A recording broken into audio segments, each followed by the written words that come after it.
what is the pH of ASEA, and why, when I test it with my at-home pool testing kit, is it showing me that there's chlorine in there? It's interesting. These are questions that I've been getting from some of you, and so I wanted to do a video and also share with you some information that I got when I interviewed the gentleman that is in charge of production as well as overseeing the research at ASEA.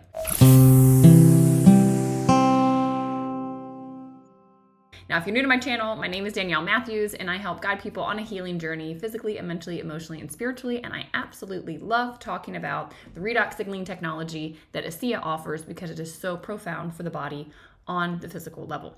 Now, what is the pH of this product? When they produce ASEA, their spec is to get it between 7 and 8.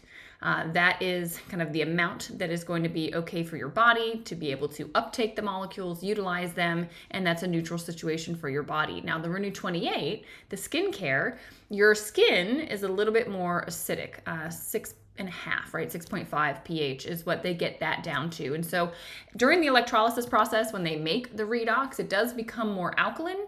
And so they will put things into the process to help it come down a little bit more. Again, the liquid, they're looking to get into a range 7 to 8.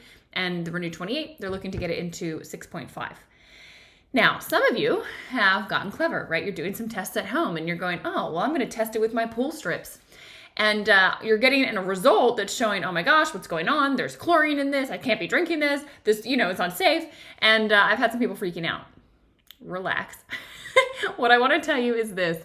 Look, pool testing strips are basically like a very rudimentary test where it's calibrated generically to look for the presence of things that are going to be in a hot tub or going to be in a pool. All right, so it's looking for the presence of certain things to then figure out the pH and then figure out, the amount of chlorine, et cetera, bromine, whatever it might be.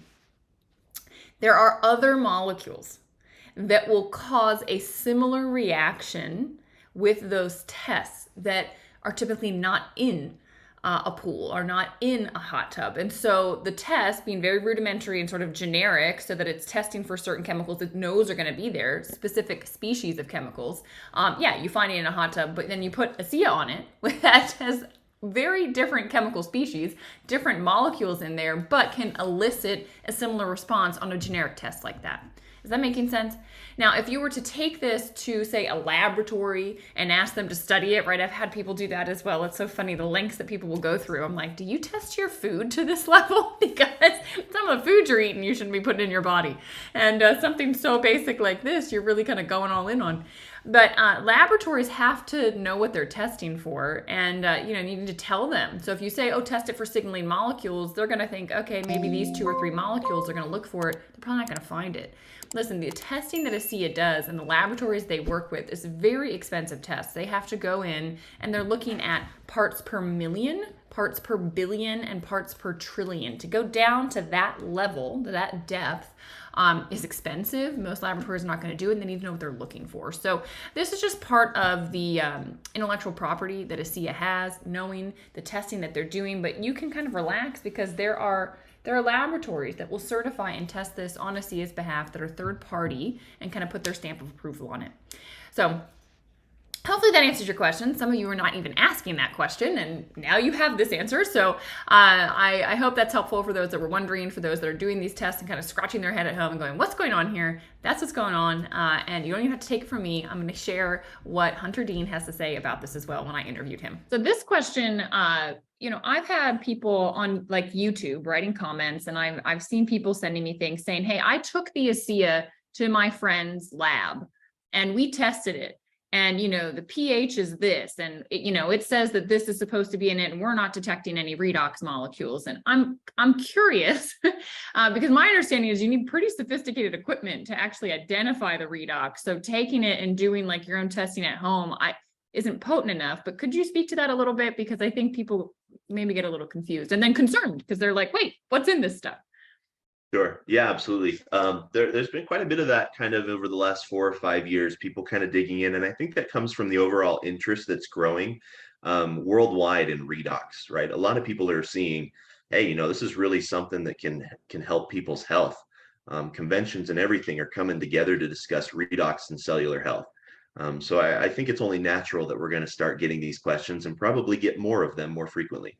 And so what I want to clarify is these There are a lot of test methods that are kind of simple test methods. One example that comes to mind is like hot tub tests and pool testing strips and things like that. These are rudimentary tests that assume that what you are testing are specific chemical species, right? They are calibrated for things you will find in a hot tub, in a pool. There are other compounds, totally different compounds, that will elicit a similar response to the test despite being something completely different. And that's because it's just a generic test looking for a specific compound. These aren't wide encompassing tests. They're purpose built, so to speak, right? And so a lot of times when you use them outside of what they were intended for, they'll give strange results. And so that's the explanation kind of behind some of those rudimentary test methods. The other explanation that I have is for those who are looking at, oh, I brought this to this lab, they weren't able to find something. A lot of labs will look for specific compounds when you look at when you request something. Say, hey, I want to test this for signaling molecules. Well, they're going to say, okay, well, I think that's this, this, and this. They test for it. They are looking very specifically for those 2 or 3 that you told them, hey, I want to look for these. If our product leverages different signaling molecules because there's several species, they're not going to see it, right? The other thing I want to talk to is these tests at the levels we perform them are extremely expensive. And the reason for that is we are testing these products at part per million, part per billion, and part per trillion levels, right? And so when you bring in a sample, unless you're paying big money to have it analyzed, these labs are not going to spend the resources to test products to that level and to that exactitude. Amazing. That was the best response I've ever gotten on that question. Thank you. Well, there you have it from Hunter Dean, the Senior Vice President of Production Operations. He's a wealth of knowledge. I will link that full interview in the description because there was so much that we dug into, and I absolutely love talking with him. He's a wealth of knowledge. And if you have other questions, put it in the comments. Reach out to me directly. If you want to get started on this and you just want to do one-off, you can get 10% off with the code redox always. But I highly recommend that you do a full cellular health reset. You give this at least 90 days, and I can get you 30% off with the Essentials Bundle. All that information is in the description, as is my number, so you can WhatsApp me. If you haven't already, please make sure you like this video, subscribe to the channel, and click the bell for notifications, as I'm always putting out new content for you. And I hope you're getting value. Lots of love, and have a beautiful day.